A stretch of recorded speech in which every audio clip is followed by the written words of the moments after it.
Magandang buhay at welcome sa kusina ni Dan Levi. Today's recipe, tamang-tama sa malamig at maulan na panahon. Spicy and tangy stewed ox tripe. Kailangan natin ng ox tripe or tuwalya, minced garlic, diced onion, diced ginger, green and red chili, lemongrass, spring onion, lemon extract, black pepper, salt, fish sauce, broth cubes, water, at cooking oil. Umpisan muna natin sa paglilinis ng ating ox tripe or tuwalya na gagamitin. Make sure na hugasan natin ito na maigi. Yung nabili ko is pre-boiled na at frozen to. Ngayon kung nasa Pilipinas kayo, fresh at saka talagang raw yung nabili nyong tuwalya, make sure na hugasan nyo na maigi kasi medyo malangsa at medyo may masangsang amoy to. Tapos magpakulo lang tayo ng tubig. Pakukulan natin yung ating ox tripe for about 10 minutes. Ngayon kung sabi ko, raw yung gamit nyong ox tripe, extend nyo hanggang 20 minutes. Sinamahan na natin ng luya para mabawasan yung langsa at yung amoy ng ating tuwalya.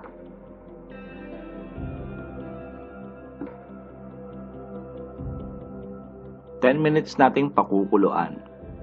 Then after 10 minutes, hanguin lang natin to, lagay natin sa strainer yung ating tuwalya. Tapos, uhugasan natin. Make sure na running water yung gagamitin natin para ma-flush out talaga yung amoy at yung langsa ng ating ox tripe. Tapos, para lumamig na rin kasi hihiwain natin yung ating tuwalya. Ngayon, depende yan sa inyo kung anong klaseng hiwa yung gagawin nyo. Sa akin kasi gagawin ko tong strips. Approximately mga nasa 2 inches yung haba tapos half inches yung kapal. Ngayon, kung medyo marami yung kakain nito, lalo na pag gagawing pulutan, it's up to you gagawin yung maliliit na dice.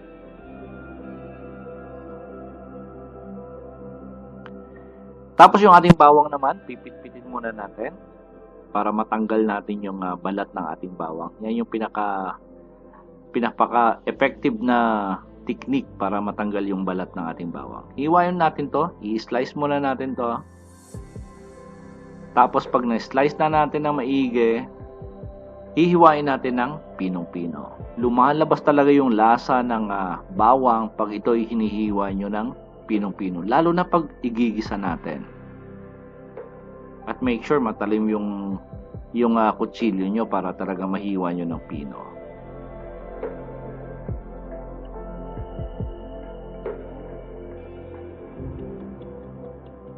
Tapos yung ating sibuyas naman, hihiwain lang natin to ng maliliit na dice. Ngayon kung gusto nyo hiwain ng pinong-pino is much better kasi para lumabas talaga yung aroma at lasa ng ating sibuyas. At medyo may karamihan yung ginamit natin dito. Tapos yung ating luya naman, hihiwain muna natin ng maninipis. Tapos, hihiwain natin to ng maninipis na strips. Tapos, ikot natin. At hihiwain natin ng maliliit na dice. Or pinong-pino na dice. Kasi nga, igigisa natin yung ating bawang, sibuyas, at ang ating luya. Tapos yung ating tanglad naman or yung lemongrass, tanggalin lang natin kung medyo may ugat. Yung pinakadulo, tanggalin nyo lang. Tapos, hihiwain natin to in slant manner para lumabas yung lasa mamaya pag sinabay natin sa ating sabaw.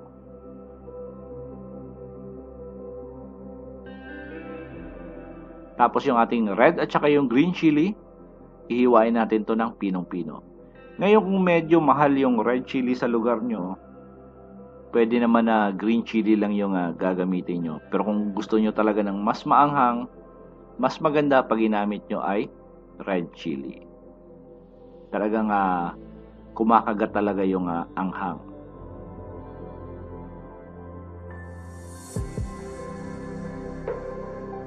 Tapos yung ating spring onion naman, hihiwain natin to ng pinong-pino.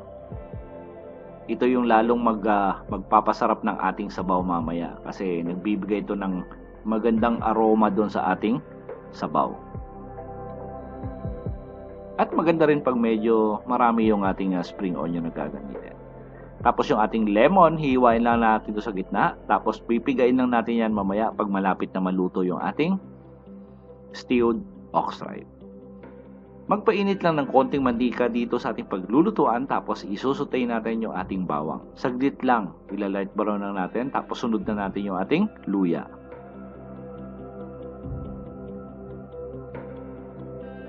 Pag okay na yung ating luya at saka bawang, sunod na natin yung ating sibuyas. Marami yung ating sibuyas kasi gusto natin masarap yung ating sabaw. Stir fry lang natin saglit. Hintayin natin na mag-iba yung appearance ng ating sibuyas. Tapos yung maamoy nyo na yung aroma niya. That's the time na isunod na natin yung susunod na ingredients. It takes 2 to 3 minutes para mag-iba yung appearance ng ating sibuyas.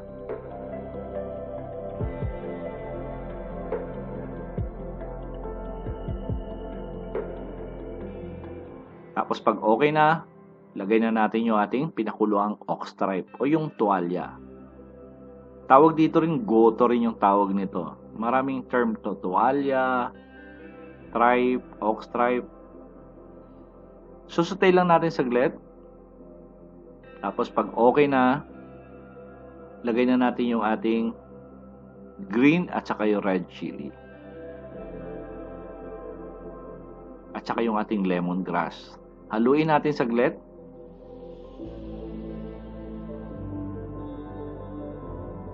Tapos pag okay na, lagay na natin yung ating patis. Ito yung fish sauce. Tapos stir fry lang natin saglit para mag-penetrate yung ating patis doon sa ating ox tripe. Pag okay na, lalagyan na natin siya ng sabaw, yung tubig natin. Approximately mga 2 liters yung nilagay natin. Pero tulad ng sinabi ko, pag maraming kakain, so dagdag na lang kayo doon sa sabaw para ma-enjoy naman natin. Lalo na pag taglamig. Lalo na umuulan-ulan yung panahon, kailangan na medyo masarap yung humigop ng mainit at medyo maanghang na sabaw. Tapos sunod na natin yung ating black pepper powder, yung ating salt, at gagamit tayo rito ng flavor enhancer. Gagamit tayo rito ng broth cubes. Ngayon, it's either pork flavor or beef flavor yung pwede nyong gamitin na broth cubes. Pero I prepared na since na yung ox tripe ay beef flavor na rin yung gagamitin natin. Tapos tatakpan natin to at isi-simmer natin for about 20 minutes. Mahinang apoy, mahinang kulo. After 20 minutes, nag-iba na yung appearance ng ating sabaw. At tingnan nyo naman yung ating ox tripe, talagang napakalambot na. Pipigay na natin yung ating lemon. Ito yung magbibigay ng asim doon, tanginess doon sa ating sabaw. Ngayon kung pag medyo mahal yung lemon dyan sa Pilipinas, pwede kayo gumamit ng kalamansi. Ngayon kung hindi available yung kalamansi at saka yung lemon, lalo na pag nasa ibang bansa ka, pwede ka naman gumamit ng alternative na tamarind premix. Pwede ka gumamit nun. Yung ginagamit natin pang sinigang, pwede yan. Tapos lagay na natin yung ating spring onion. Yung spring onion naman natin, hindi kailangan pakuluan ng napakatagal yan.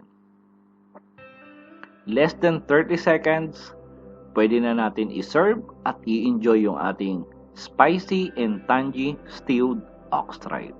Tingnan nyo naman yung itsura. Napakasimple, napakadaling gawin, pero napakasarap.